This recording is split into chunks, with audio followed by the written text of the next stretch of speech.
Hello teacher, today group 1 gonna present the next 3 chapters 25, 26 and 27. In the first chapter is 25 is about production and growth, and this is my question. And now it's my answer. Education seems like an investment in human capital. This is one of their determinants of productivity. Therefore, the greater educational opportunity for a young woman would raise productivity and lead the faster economic growth in developing countries. It is also bring a numerous advantage to enhance the better life, the better living standard, but not only for the individual, but for the whole economy. First of all, their family could earn higher income to have a better life because the gap between wage of educated and uneducated worker is even larger. Secondly, we have known that the element decide the economic, decide the success of developed nations is high productivity. This would be a considerable reason to increase the productivity. Furthermore, education has trained students to be a skilled workforce. This would considerable to increase the productivity. On the one hand, educate students can use their knowledge have learned to generate the new ideas, which are an indispensable factor in business, working, or any field. When it will generate effectiveness in producing goods and services. Moreover, the attention on education for children will increase if more women behave towards equality in education.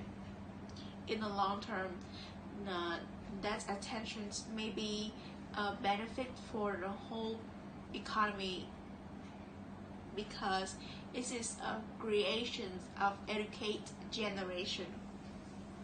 To sum up, in the 21st century, we live in an equality world, equality in genders, equality in choice, equality in nations.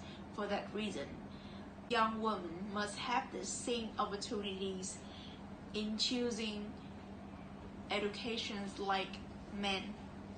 And don't forget that education is the human capital investment.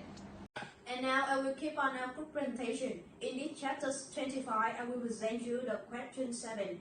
In the question A, in my opinion, I think people with higher income could spend greater amount of money to their health insurance, as they are in a position to visit a doctor more often, and they no matter consider about how big expenses are, and they could choose the best hospital for them. Move to the question B. I think people with better health outcomes have a possibility to work harder, and they also have a better energy to achieve an excellent result, and they are more satisfied bringing higher income for them. And finally, it's about the question C. In this question, from my perspective, I think public policy could be slightly changed in order to foster the government to create the better position for all people regarding their health care, so the benefit would be mutual. Now we move to question 3 from chapter 26. Explain the difference between saving and investment as defined by a macroeconomist. To a macroeconomist, savings occur when a person's income exceeds his consumption, while investment occurs when a person or firm purchases new capital, such as a house or a business equipment. For the Section 8, investment is the purchasing of new capital, and buying a house by taking a mortgage is an example for it. Section B, spending $200 paycheck for buying a stock is considered as a saving since it is not being spent on consumption. It is almost the same as a person put it on a saving account. For the Section C, this is the same situation as the previous one. This is an example of saving. And the last is Section D. Since this card is not being used for personal activities, but for creating a larger income, this is an example for investment. The question 6 of this chapter is: suppose that Intel is considering building a new chip making factory. A. Assuming that Intel needs to borrow money in the bond market, why wouldn't an increase in interest rates affect Intel's decision about whether to build the factory? Because now the cost of borrowing money become higher. If the interest rates increase, the cost of borrowing money to build the new factory becomes higher, and the return from building the new plant may be not sufficient, and so the interest rates make it less likely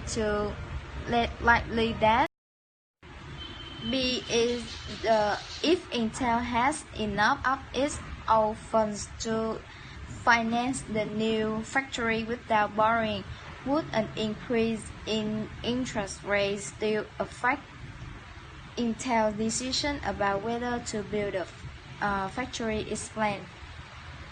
Even if Intel used its own fund to build the new factory, and the rise in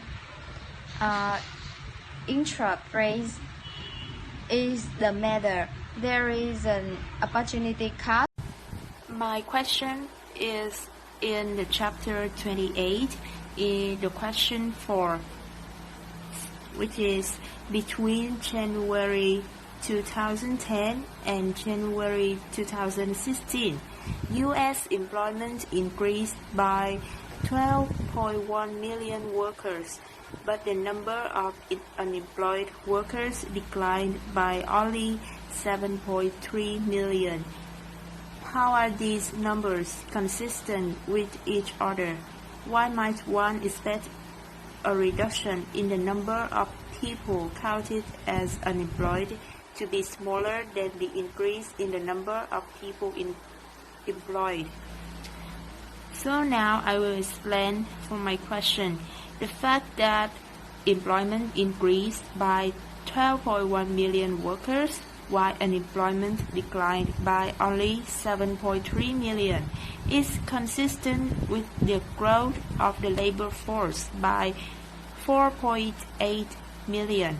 One might expect a reduction in the number of people counted as unemployed to be smaller than the increase in the number of people employed, because the labor force constantly increases as the population grows, and as the labor force participation rate increases, the increase in employed might exceed the reduction in the number of unemployed.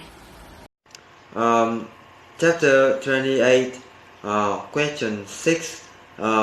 Are the following workers more likely to experience long-term or short-term unemployment? Explain. The first worker is a construction worker who will lay off because of bad weather.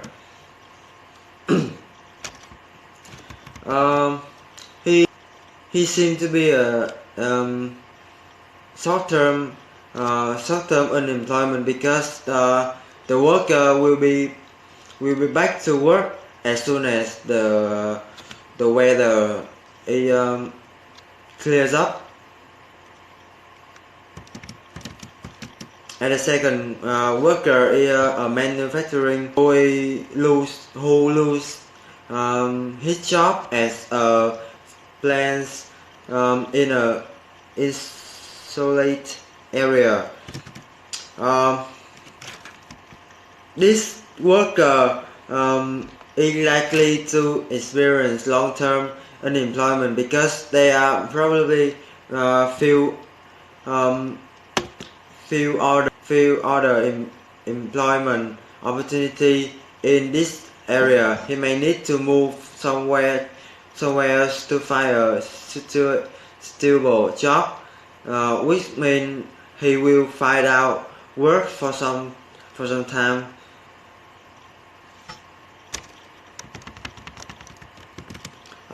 The third worker is stay-code industry, or a worker in the stay-code industry who will lay off because of the growth of railroad is likely to be unemployed for a long time. The worker will have a lot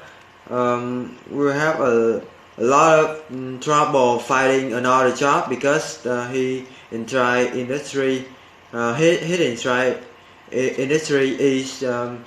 shaking. He will probably need to gain additional training or skill to get a new job in a different industry.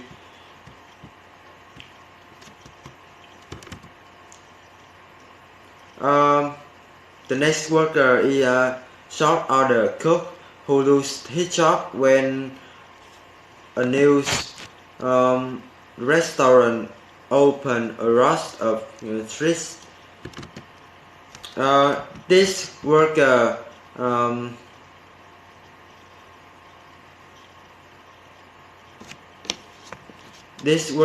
is likely to find another job fairly quickly, perhaps even as the new restaurant, and thus we'll probably have only a short spell of employment.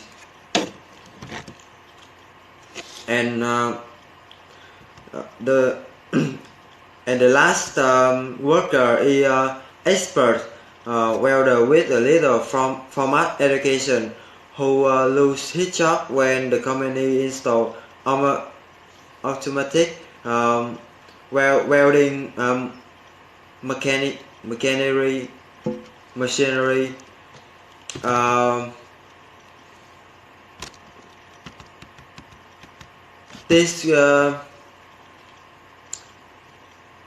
This worker is likely to be without a job for long term because he lack of technological skill to keep up with a latest equipment to remain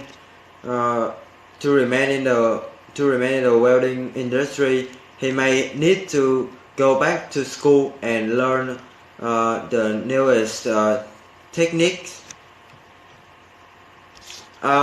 This is the end of our presentation. Thank you for listening.